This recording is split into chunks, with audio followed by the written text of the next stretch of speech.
I see the crystal raindrops fall, and the beauty of it all is when the sun comes shining through to make those rainbows in my mind. Hello, everybody, and welcome to the Spoiler the Warning podcast. This is review number 635 with a review of Borat Subsequent Moviefilm, Delivery of Prestigious Bride to American Regime for Make Benefit, Once Glorious Nation of Kazakhstan. For some reason, it's much worse when you read it as if it were serious. It feels like even more offensive that way. But yes, I'm Christopher Schnese. And I'm Stephen Miller.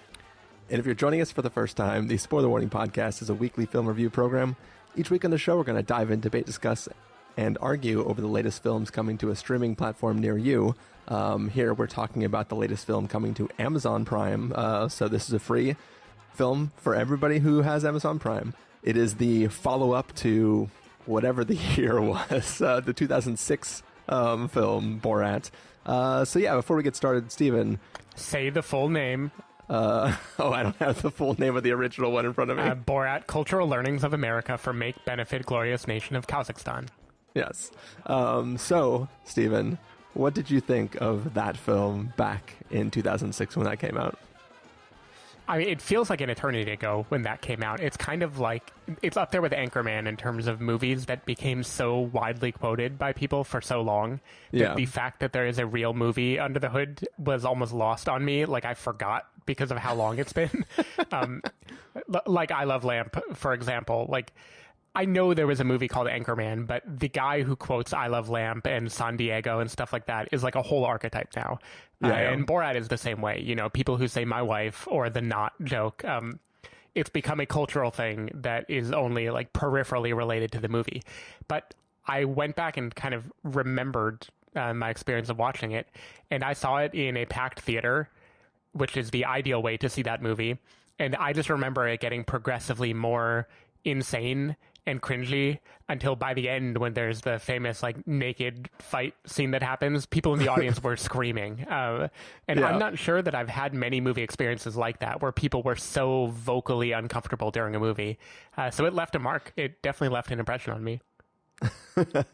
I don't remember whether it was Borat or Bruno, but one of those movies I was definitely inebriated while I watched it. It could have been both. I don't remember.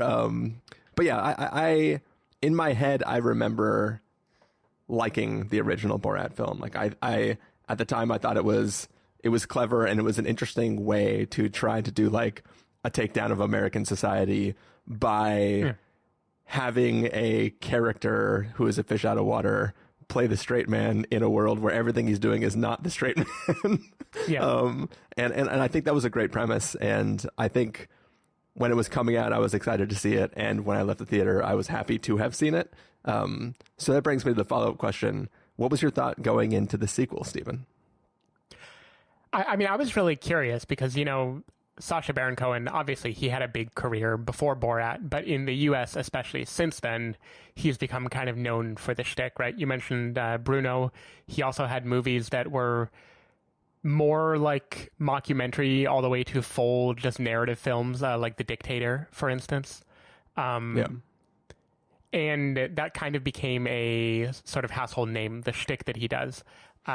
And then, I don't know about you, but for me, when Who is America came out on Showtime, that felt very refreshing for me because it was like extremely biting, pointed satire that he was doing at American politics and the behavior of Americans in a way that made Borat feel just overly goofy by comparison. It was much older, so I think it was a little bit more tame in the way that it criticized people.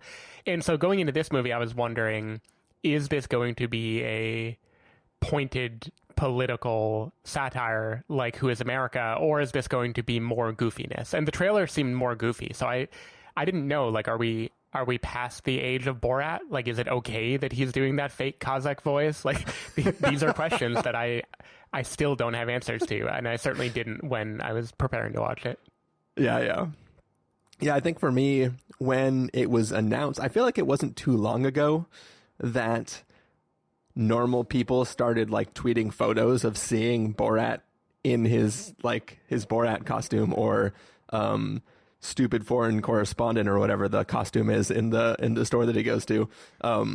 They had seen him around the cities, and that was started going around. And then I started seeing actual news stories about this film coming out, and that piqued my interest. Like I was like, okay, another Borat. Let's do this. I think when the first trailer came out, I was maybe less excited. It didn't. There was something different about it, and I wasn't really sure what I was going to get into. So when I sat down to watch it, I was kind of like, okay, let's watch this weekend's movie. There's only one new thing that we're talking about, and this is it. Let's just do it. So I definitely wasn't excited, and I don't know how curious I actually was. I was mostly just like, all right, let's do it. Let's strap in and watch this thing. Yep. I kind of felt the same way. But then buzz started circulating like in the hours before I watched it that made me be like, okay, this movie might have some tricks up its sleeve. You got hyped literally like as you're sitting there like, oh God. Yeah. Nice. All right. Well, let's find out, Stephen, if that momentary hype right before watching it panned out for you or if it didn't. But we're going to take a listen to the trailer to Borat Subsequent Moviefilm, Delivery of Prestigious Bride to American Regime for Make Benefit Once Glorious Nation of Kazakhstan. And then we're going to come back and give you a review.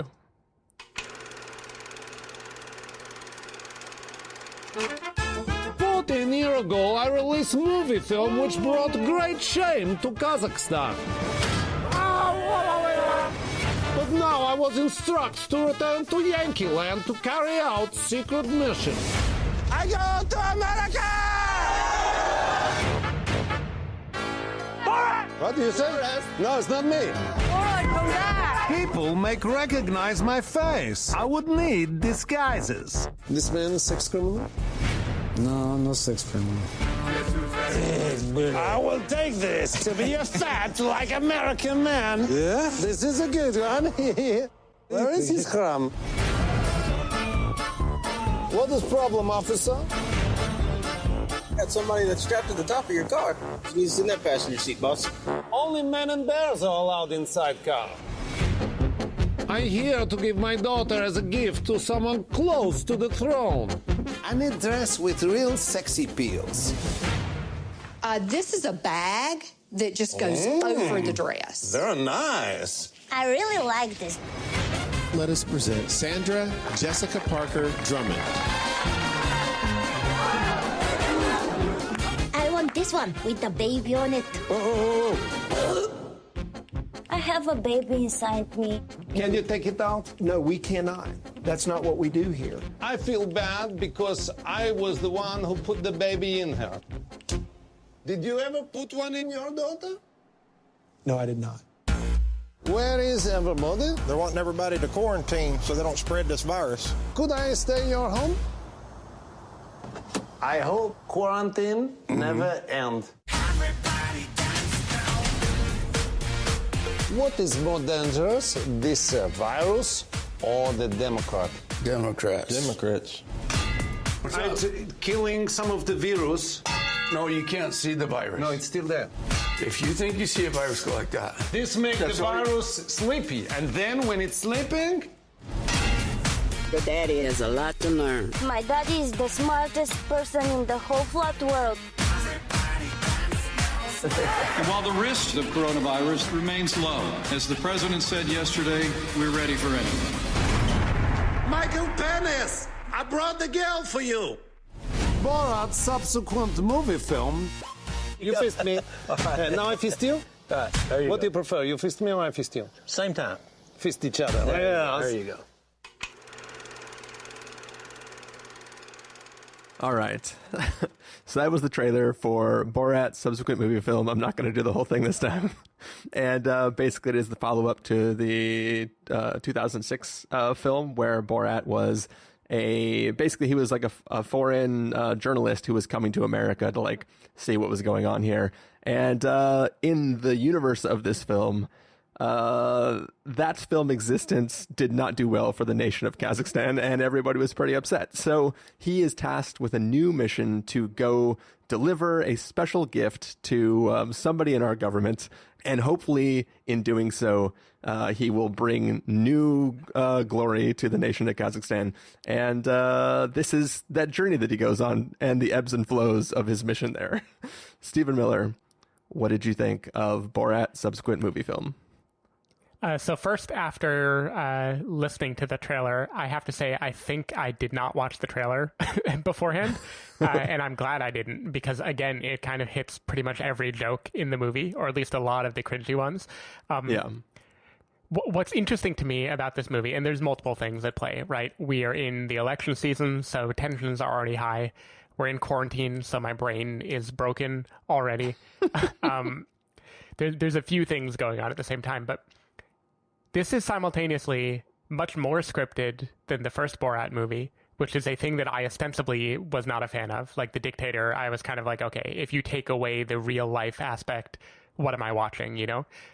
But I actually think the scripted bits make it very, very funny. I think it all works extremely well on me. And pretty much the moment the movie started, I was totally in on the Kazakhstan jokes, on how horrible it is for Borat and his people, on the whole mission. Everything felt really funny to me. And I don't exactly know why, because if this were like a B movie saying like, here's a wacky satire about, you know, a man on a mission, it wouldn't work the same way. But the fact that it is fake plot points shoved up against a real character operating in the real world, for some reason, I just found it all hilarious. Someone eats a monkey in this movie, and I thought that was extremely funny. And there are even serious scripted bits that I think work, like the relationship with Borat and his daughter Tutar is really a central theme in this movie.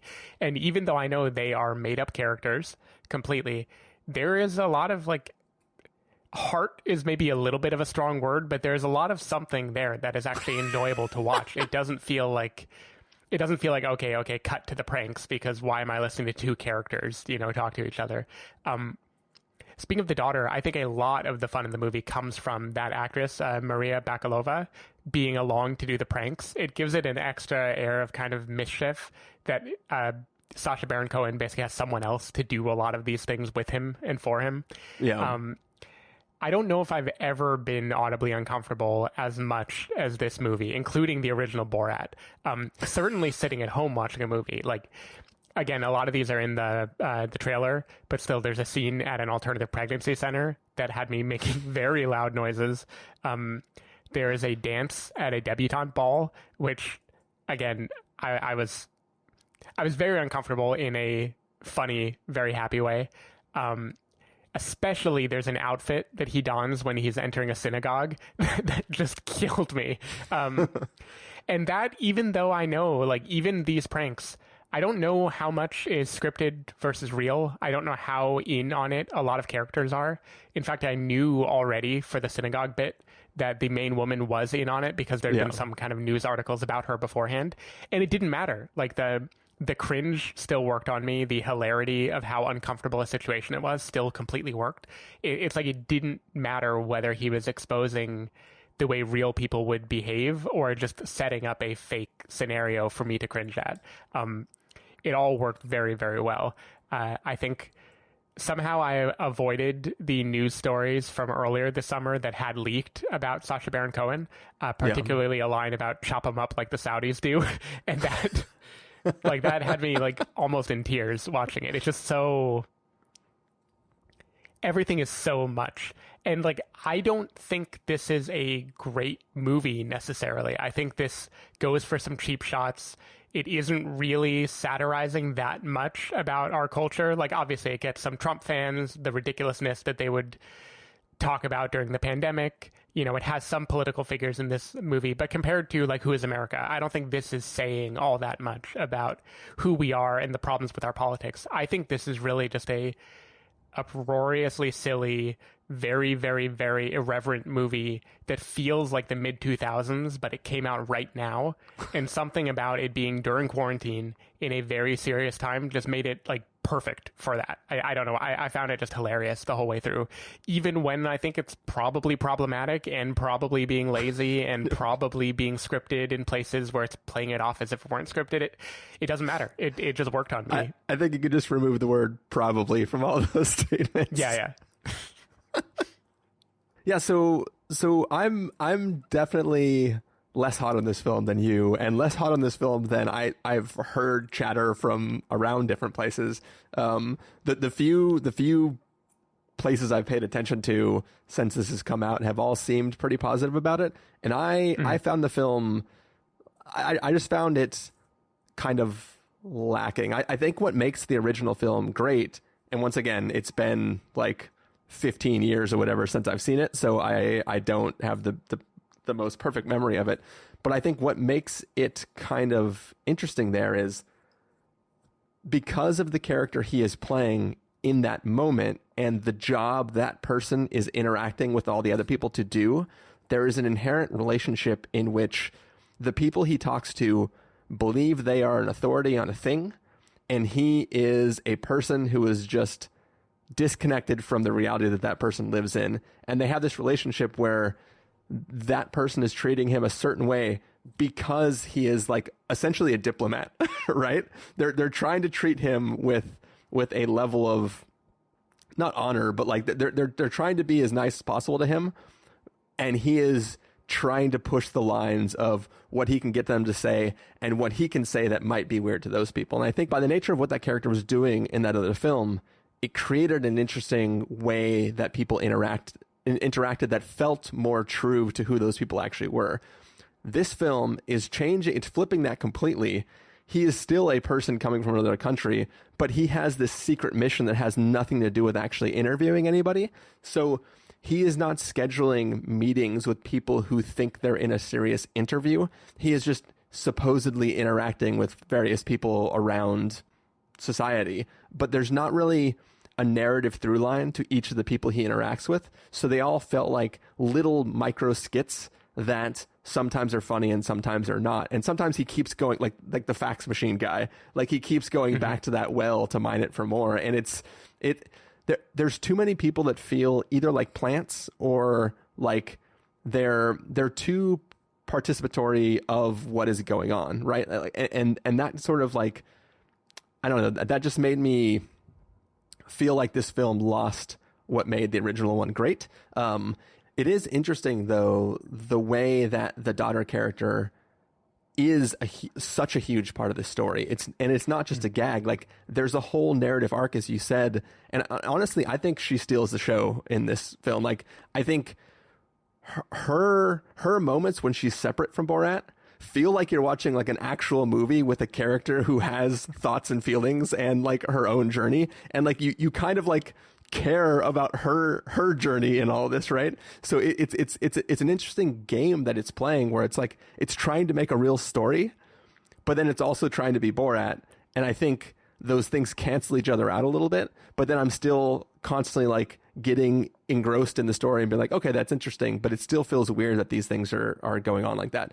And yeah, like the woman in the synagogue, I had also read stories about, I pre-knew the dedication at the end of the film and all that context, and I had known that she had been in on the joke with how that scene was going to go. And that scene with her in on the joke is not the same scene if that were a real thing and that was her honest to God reaction to him coming into the synagogue dressed like that. Like, that woman would be like the most compassionate, caring person on the planet if that was her first reaction to this man coming in like that.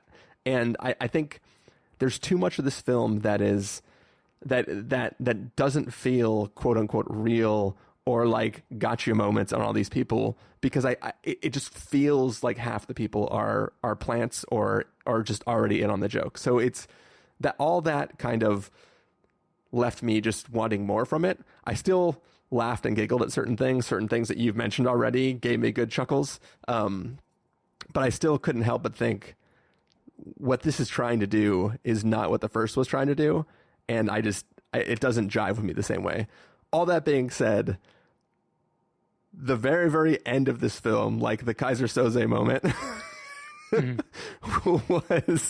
was I just slow clapped as it played. Like I love that. I thought that was great. Yep. Yeah. So it's interesting because logically, I can't argue with you. It's funny because this is a common thing that happens with us in movies is you want a specific narrative through line, and it's like if you can't piece together what is what, then that is distracting. Yeah. And for me, I don't know why it works because, like you said, a lot of things just feel like random skits. People feel like plants. Even prank is often the wrong word. Like I think very few people get pranked in this movie, really. Exceptions being, Rudy Giuliani seems like he really did get pranked. I want to believe the pastor at the Alternative Pregnancy Center, I want to believe he really thought he was speaking to people in this situation. But by and large, it didn't feel like a gotcha movie. It didn't feel like Who is America. It felt like a comedy being made in a guerrilla style that was looping in regular people. And whether those regular people were having a genuine reaction, believing it to be real, or whether the part of their personality was coming out through how they play act with this person, that didn't really matter to me. It's like the fact that it is Borat and his daughter and a bunch of real people in America during fairly pivotal moments in the last year, that all just worked on me extremely well. For instance, one line is the pandemic starts. It is shown in the trailer already that he was here when the pandemic hit. He goes into shelter in place with a couple very Trump fan, like people who even if they were in on the joke, and according to Sacha Baron Cohen's interviews, they were not. But even if they were, they are not acting like Trump fans. Like they are Trump fans. They are QAnon people for sure. And something about him basically having to live in character for like days on end while he's stuck in a house during a real pandemic with these people. And he's playing it as a comedian, even while the rest of us were genuinely terrified of what was going to happen. There's something just like very fearless about that to me, where the brand of comedy that Sacha Baron Cohen does is fearless. Like it wants to get a reaction. It wants to be big and bold, and it doesn't seem to care much about personal safety. Like this is true when he's on stage at a rally shouting things that clearly could be dangerous to him if people turned on him. I mean, there are many people holding like assault rifles at that event. It's true when he rushes into CPAC, that became a story. That was one of the stories I had seen, but it was only a person in a mask, so no one knew it was Sacha Baron Cohen yet, which was kind of a great reveal for the Borat movie. Which is also weird. I feel like movie aside, let's pretend I am security at a event of any kind, and there's a disturbance, and the guy is wearing effectively a Halloween mask. In what universe do you let him keep the mask on? No, that's a good question. Like, who just escorts him out? Like, is somebody actually worried that he was the real guy? not the character. I don't know. It seems silly to me, but whatever. I digress. Yeah, maybe I don't remember. Like, he puts it on in the bathroom, but I don't remember if it's just a mask or if it's like prosthetics with, whatever that gum thing is called, like the thing that makes you like really basically glue prosthetics to your face. I'm not sure. That is one thing I was wondering too when he is in character living at the QAnon people's house, is like every morning, is he like in wardrobe for like 2 hours with his camera crew? And how does the crew not tip off the other people in the house that that's going on? Yeah. Anyway, maybe people couldn't rip off his mask. Also, what is the guise under which he was staying with those people with a camera crew? Like in the first film, he is a journalist who is documenting what it's like to be an American and trying to learn about that. So he can just say like, hey, I'm from Kazakhstan. I'm here as a journalist. Here's my film crew. Can I interview you? It all works. Like the people there have a reason to wonder why they're like, if I went to a random person at the grocery store and was like, hey, can I quarantine with you? even in a world where they were like, you seem cool, and then I was like, can these 3 other guys quarantine with me too? it would quickly, I don't know, it just seems very, very strange. Yeah, so I think the reason this movie gets away with it, much like other things of the same nature, is people want to be famous. And I think they will believe very simple explanations if it means they get to be on camera. So my guess is it was, hey, I know other people were duped by believing that a documentary was being made about like a foreign man that was preparing to like groom his daughter and sell her off to someone in America. Like the most sympathetic real person in this movie, I would argue, is this babysitter, Janice Jones, who, again, there are many scenes with just her and Tutar and the camera crew. And the logical part of my brain goes, how are these emotional moments happening? Because she knows she's like surrounded by cameras, and this person is like continuing to heighten the stakes of how terrible her life is. How is she not in on the joke? But apparently she wasn't. Like, apparently she is mad because she was duped by this movie and she had no idea. And she was worried about the actual Tutar for like weeks and weeks after the film, like wondering what happened to her. And so like that makes me think people will fall for this pretty easily. Like when we sit here as kind of armchair viewers, we go, how could you fall for that? Look, it's this guy acting so wacky and then there's multiple cameras around. What's going on? You had to be looped in on it. But I think when you're in that moment, your brain doesn't go to all those places. Your brain goes into, okay, I guess this is life. I guess this is what I'm doing now. Yeah. And I think if Sacha Baron Cohen in his shows and movies shows anything, it is the willingness of people, especially Americans, to adapt to a new situation and act like it is normal. Like, I think that more than any kind of pointed political satire is really what he shows, is that, like, you know, he can be walking around a store talking about how many gypsies he can gas with something. His quote, I know, you know, that's maybe an offensive word, Roma, as we should be saying. But anyway, when he's having that conversation, I don't get the sense when he's having it that a storekeeper answering his question is because he has some like deep hatred of the Roma people. I get the sense that it's like, look at Americans, how they will just roll with anything for the sake of social nicety, for the sake of making a deal, you know, having a business transaction. Yeah. And I think that is why, even if people are faking their reactions in this movie, even if they like suspect a thing, but they're acting a certain way anyway, it still is very funny and very revealing to me, because it's just, what would a person do when confronted with this? And the answer is just always hilarious. Yeah. No, I totally agree on all those points. Like I had some fun watching this film. It didn't rise to the levels of I didn't watch this and go like, man, that movie, like he did some stuff there. Like, yeah. So that's just sort of how I felt there. Yeah. I felt dirty, and it also killed me and kind of made my night. So it had the effect of the original Borat on me, even though I do agree that it is doing something very different and it's coming in a very different context. Yeah. Should we talk about Giuliani Gate? Sure. I mean, I feel like if you pay attention to the world, you know about the scene, even if you haven't seen the film. So it's not like it can be exactly a full-blown spoilers. But going into this film, I was primed and I knew that there was going to be a scene towards the end of the film that would be compromising for Rudy Giuliani. And it's not that I was like waiting for it to come. It's just when the story starts to reorient and focus on him as a character that was going to be approached by these two, I was like, okay, well, let's see how far this goes and where it goes. And yeah, I was just ready for anything. And I don't know about how you feel, but I thought, I don't think it was what I expected it to be. I think, like, first off, fuck Rudy Giuliani. He is a piece of shit human being, and he is a horrible person, and he deserves whatever backlash should come to him.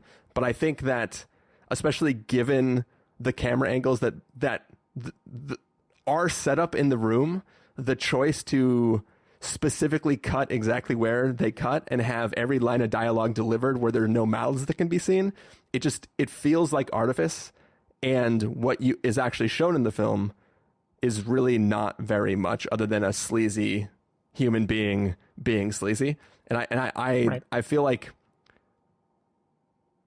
there's a lot of hoopla that I have been consuming before watching the film, and then I watched it, I'm like, wait, those 6 seconds are really everything? Like that's what everybody's been talking about? What the fuck?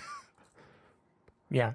No, I agree with you. I think the thing is, I think the scene is very funny and damning enough on its own, but that particular gesture that he makes is not the reason for it. You know, it's more the fact that he is in this compromising situation and the way he's kind of being, you know, flirtatious with the interviewer.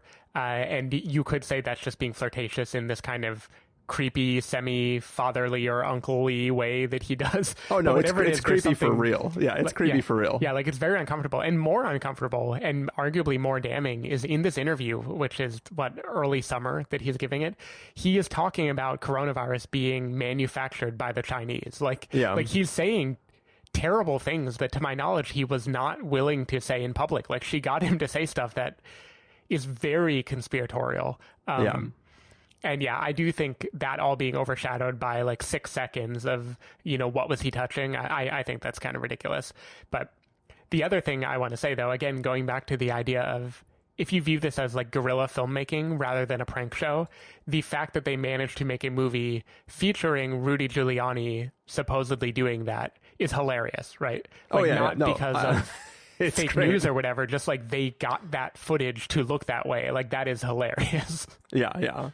I guess for me, it's just one of those things where, like, I can't help but think, like, release the Borat cut. Like, like, if anybody's going to try to argue exactly what it was, they have the fucking footage. If it's that, then just show it. Just show it. You can blur it out if you want, but just show it. Like it's one of those things where, like, I'm seeing too much how the sausage is made. Pun intended. One funny thing, too, that understandably didn't make it in the movie because of timing reasons is Maria Bakalova stayed in character as Tutar for months after this in America, and she continued to have that blog, basically being like a reporter for this alt-right news site, and she made it to the White House and interviewed Don Jr. and a few other people.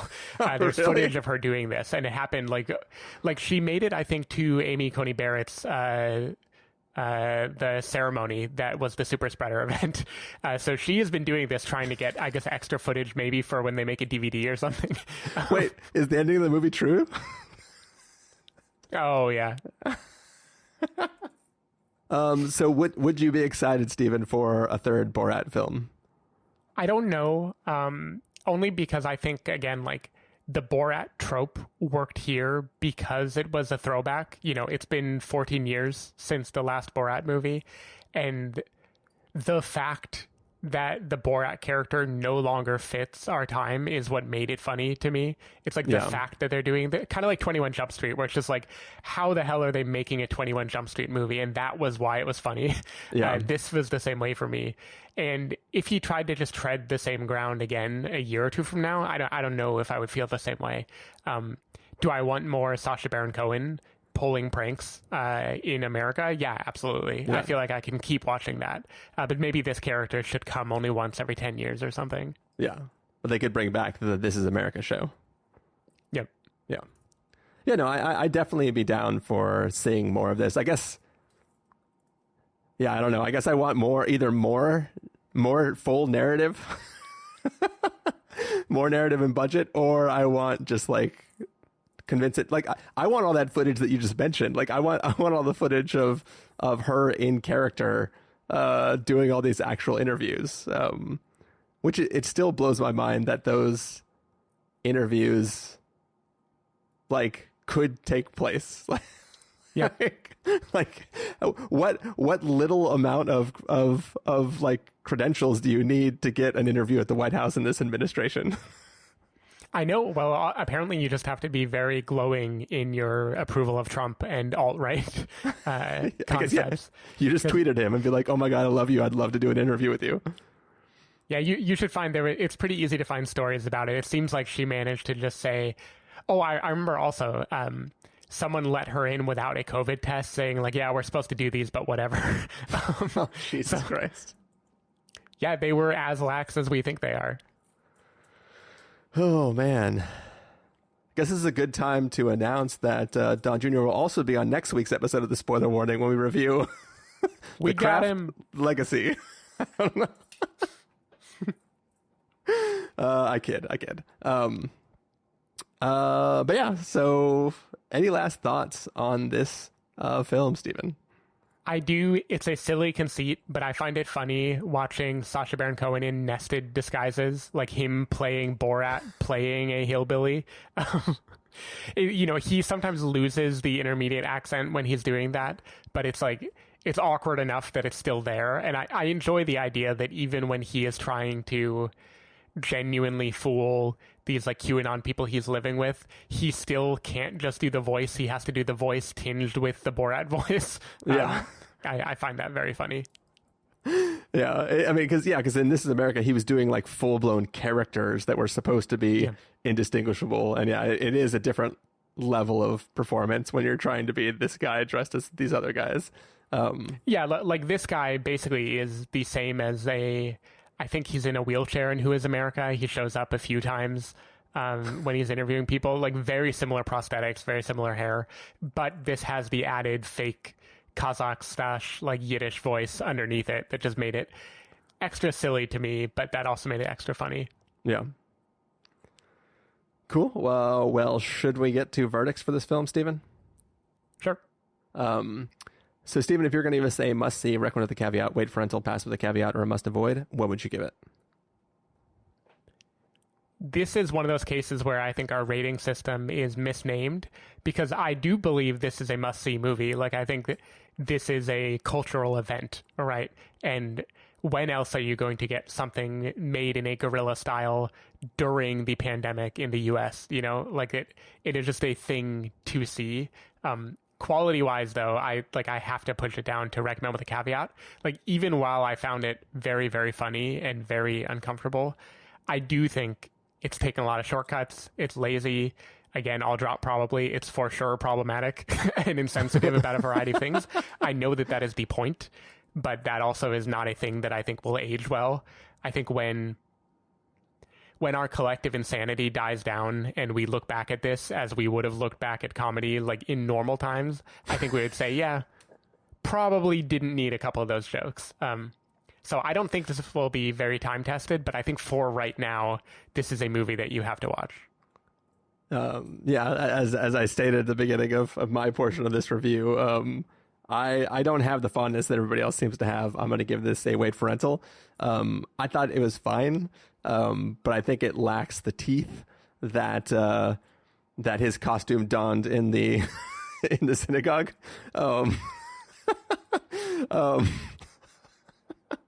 I just love that visual. Like, I don't care if it's real or not. It just made me laugh so much. There's a lot of stuff going on in that costume that he creates. Like, a lot. Like, it goes beyond offensive and it's just ridiculous.